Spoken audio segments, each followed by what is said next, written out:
Good morning friends, कैसे हो आप सभी। आई होप आप सभी अच्छे होंगे। सुबह सुबह का टाइम है और टाइम है ये सुबह के 5:30 बजे का। तो आयु की आज जल्दी से नींद खुल गई और माही अभी सोया हुआ है। तो मैं धीरे से माही से आयु से इसीलिए बात कर रही हूँ कि माही को इतनी जल्दी उठाना ठीक नहीं, क्योंकि 5 बजे वो आता है तो फिर थोड़ा बहुत शाम को फिर अपना लर्न वगैरह भी करता है, तो उसको तो बहुत ही कम टाइम मिल पाता है खेलने के लिए भी। तो इतने जब तक कि मैं सोचती तो मैं इसको आयु को पहले उठाती हूँ, उसको बाद में उठाती हूँ। तो लेकिन मैंने इसको नहीं उठाया, आज इसकी खुद से ही नींद खुल गई है। तो जी फ्राइडे का दिन है, तो ये बोल रहा है कि मम्मी आज तो आवाज़ थोड़ी सी भारी हो रही है, गला सा बैठ रहा है, तो जुकाम हो रहा है। मतलब अपने पापा जी वाली बात सुन लेता है ना, तो कभी कभी ये बड़ों वाली बातें करता है। तो इसका मतलब था कि आज मुझे थोड़ा सा नज़ला हो रखा है, तो मैं जुकाम हो रहा है तो मैं स्कूल नहीं जाऊँगा। तो वो सारा मेन पर्पज़ था इसका चाय लेने का। तो इसको चाय का मन था, तो मैं चाय पापा को दे देती हूँ बना करके। तो मैं पहले या तो ज़ीरा वाटर या फिर सौंफ वाला पानी ये लेती हूँ, तो मैं चाय सबसे बाद में पीती हूँ। तो पापा तो चाय पी करके फिर से लेट जाते हैं, तो मैं अपने काम में मतलब दिन के रूटीन में लग जाती हूँ। तो ये बोला है मुझे आज स्कूल नहीं जाना, तो देखिए इसके बहाने शुरू हो गए। तो मैंने बोला इसको चल थोड़ी सी अदरक और इलायची वाली चाय है, इसको ले ले। वैसे तो मैं इसको चाय बहुत कम देती हूँ और ये खुद भी बहुत कम पीता है। माही तो ने तो बिल्कुल ही छोड़ दी है, वो तो नहीं पीता है चाय। लेकिन सर्दी सर्दी में इसको कभी कभी आधा कप चाय दे देती हूँ।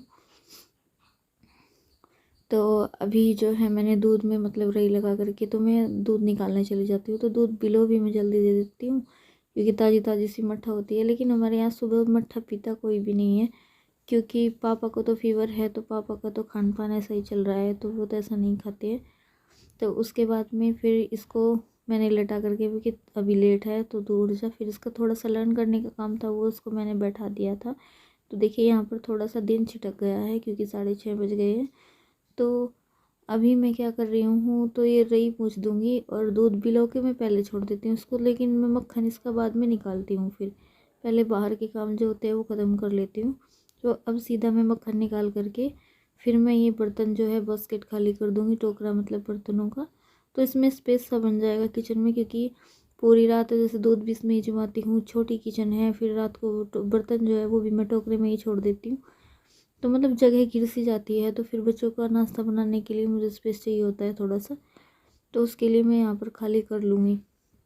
और यही जो सुबह का दिनचर्या चलती रहती है, यही रूटीन चलता है। और गांव में तो सबसे पहले तो एक्सरसाइज करना भी सोचती हूँ, जैसे कभी हो जाती है कभी नहीं है, तो रूटीन बंधा हुआ नहीं हो रहा है। क्योंकि 5 सवा 5 बजे, कभी 5 बजे तो परमानेंट उठना ही होता है। सीधा फिर भैंस की तरफ को जाना होता है, वही उसका साफ़ सफाई करना, उसकी दूध निकालना उसके नीचे को। तो फिर जब तक बच्चों का नाश्ते का टाइम हो जाता है, पानी भरना, क्योंकि लाइट जल्दी से चली जाती है, तो इसलिए फिर बाकी के काम ख़त्म किए तो बच्चे चले गए थे नाश्ता करके। और बच्चों के लिए तो बस आलू गाजर की सब्ज़ी रखी हुई थी, तो मैंने बस सिंपल रोटी दे दी थी सेक करके। तो आयु सब्ज़ी से कम खाता है, आयु सब्ज़ी को बहुत कम पसंद करता है, तो उसको पराठा दे दिया था। वो सॉस पराठे में ज़्यादा खुश रहता है, लेकिन मैंने उसको सब्ज़ी भी दे दी थी फिर भी। तो चलिए फ्रेंड्स देखिए, और उसके बाद में सीधा फिर है ना, कल लाइट ने बहुत परेशान किया। तो लाइट 9 बजे आ जाती है वैसे तो, लेकिन 10 10:30 के आसपास आई थी। और फिर मैंने मशीन लगाई सुबह का काम ख़त्म करने के लिए, कि मैं जब मेरा खाना बनेगा जब तक तो कपड़े भी धो जाएंगे। लेकिन लाइट कल इतनी देर तक मतलब बार बार जाती रही, तो कपड़ों को शाम हो गई थी कल के, 3 साढ़े 3 बज गए थे। तो फिर खाना वाना बनाया, दाल बनाई पापा के लिए, रोटी बनाई।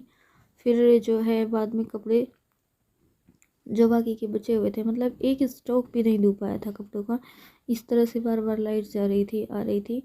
और 2 दिन से इतनी तेज़ हवा चल रही थी, क्योंकि शरीर में कमर में जो है ना फिर से दर्द शुरू हो गया है, तो बैक पेन जो है वो स्टार्ट हो गया है। तो 2 ढाई बज गए थे मुझे। तो जी 2 से ढाई बज गए थे। तो उसके बाद में फिर मैंने यहाँ पर नहा के खाना वाना बना करके बाकी के तो काम से भी फ्री हो गई थी, भैंस के भी सभी काम से। तो फिर मैंने कपड़े डाल दिए, और कपड़े वपड़े डालने के बाद में फिर जो है आयु आ गया था। आयु तो मतलब पहले ही आ गया था, तो आयु कार्टून देख रहा था। तो जब कपड़े सुखाई रही थी, तो फिर मेरी जो मौसी लगती है, मतलब मेरी जो मम्मी, तो मेरी मम्मी की फ्रेंड, कॉलेज टाइम फ्रेंड जो है, तो उनकी शादी यहाँ पर हुई हुई है। तो अक्सर वे कभी कभी आ जाती हैं, तो वे कल आ गई थी फिर।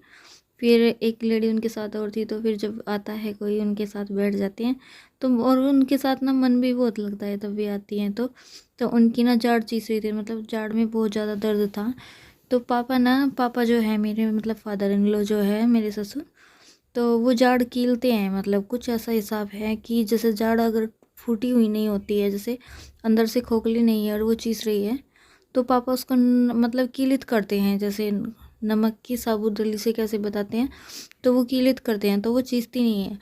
तो वो अपनी जाड़ खिलवाने के लिए आई थी और एक लेडी उनके साथ और थी, तो फिर उनके साथ बैठ गई। तो ज़्यादा व्लॉग में कुछ ज़्यादा शूट नहीं कर पाई और मैंने क्लिप भी ऐसे नहीं निकाले, क्योंकि स्टार्टिंग मेरे चैनल की है और किसी को पसंद है किसी को नहीं, तो क्योंकि ज़्यादातर ऑप्शन उठा ही देता है कोई ना कोई कि भाई हमें वीडियो में मत लाओ। तो कुछ ही बिल्कुल दीवार के पास में, मैंने आपको पिछली वीडियो में बताया होगा, देखी होगी आपने, तो मिस्त्री लगे हुए हैं, तो इस वजह से भी मैं थोड़ा सा भी पापा के सामने भी मैं अपनी मतलब वीडियो नहीं बनाती हूँ। तो अभी पर्सनली ज़्यादातर मैं ही बनाती हूँ, तो इसीलिए मेरी वीडियो में आपको कोई भी नहीं दिखाई देता है, क्योंकि मेंटलिटी कुछ अलग ही है यहाँ के लोगों की, और गांव के माहौल आप लोग जानते ही हैं कि कैसा है। तो इस वजह से ज़्यादा मैं बाहर की क्लिप शूट नहीं कर पाती हूँ, तो जितना भी कर पाती हूँ जी ज़्यादातर मैं ही वीडियो में आप लोगों को दिखाई देती हूँ। तो इसलिए भाई अगर आप लोगों को मेरी वीडियो अच्छी लगे तो प्लीज़ वीडियो को लाइक कीजिए और सपोर्ट बनाए रखिए अपना, और चैनल पर नए आए हैं तो प्लीज़ चैनल को सब्सक्राइब किए बिना बिल्कुल भी मत जाइएगा, तो यार सब्सक्राइब ज़रूर से किया करो। और तो यहाँ पर ये कपड़े डालने के बाद में फिर भी एक स्टैक मतलब जीन्स वगैरह जो थी वो रह ही गई थी, वो रात को 8 बजे जा कर के मैंने मशीन से निकाली, क्योंकि जो है मतलब लाइट फिर से चली गई थी। तो लाइट में कल पता नहीं क्या हो रहा था, तो ये देखिए अब 2:30 बज गए थे, तो शरीर जो है ना बहुत पेन कर रहा था, तो फीवर जैसा महसूस हो रहा था, और कुछ हवा ज़्यादा तेज़ चल रही थी। यहाँ 2 दिन से इतनी तीर जैसी हवा चल रही है कि वो हवा बर्दाश्त नहीं हो रही थी, तो उससे ना बॉडी में पेन होने लगा था। तो फिर मैंने सोचा कि चलिए थोड़ी सी चाय पी लेते हैं, क्योंकि काफ़ी देर से पानी पानी का काम कर रहे हैं। तो उसके बाद में फिर मैंने प्लांट्स थे इनमें पानी दिया, और प्लांट्स में क्या है कि अभी 2-3 दिन में जो है ना पानी दे देते हैं तो 2-3 दिन तक मॉइस्चर बना रहता है, तो डेली पानी नहीं देना होता है, जैसे गर्मी में 2 बार देना होता है। तो अभी 2 दिन से क्या हो रहा है, कितनी तेज़ हवा चल रही है, तो पानी की ज़रूरत बहुत ज़्यादा पड़ रही है, तो इसलिए तो अब तो प्लांट में डेली ही पानी डालना पड़ रहा है, और प्लांट्स काफ़ी अच्छे ग्रो कर रहे हैं। मतलब जो सीजन इस वेदर के हैं तो वो अब काफ़ी अच्छे ग्रो हो रहे हैं, जो गर्मी के सीज़न के हैं तो वो थोड़े से नाजुक से बने हुए हैं, तो भाई उनके लिए तो पतझड़ सा आ गया है। तो आज की वीडियो में ज़्यादा कुछ तो शूट नहीं किया था, तो जितना भी किया था आप लोगों के साथ शेयर कर रही हूँ। तो फ्रेंड्स अगर वीडियो आप लोगों को अच्छी लगे तो प्लीज़ वीडियो को लाइक करना, और डेली व्लॉग आप लोगों को इसी तरह से मैं डालती रहूँगी, वीडियो आपके पास पहुँचाती रहूँगी। तो आप लोग अपना सपोर्ट बनाए रखिए, और सब्सक्राइब बटन को दबाना बिल्कुल भी ना भूलें, घंटी वाले बटन को ज़रूर से प्रेस कीजिएगा।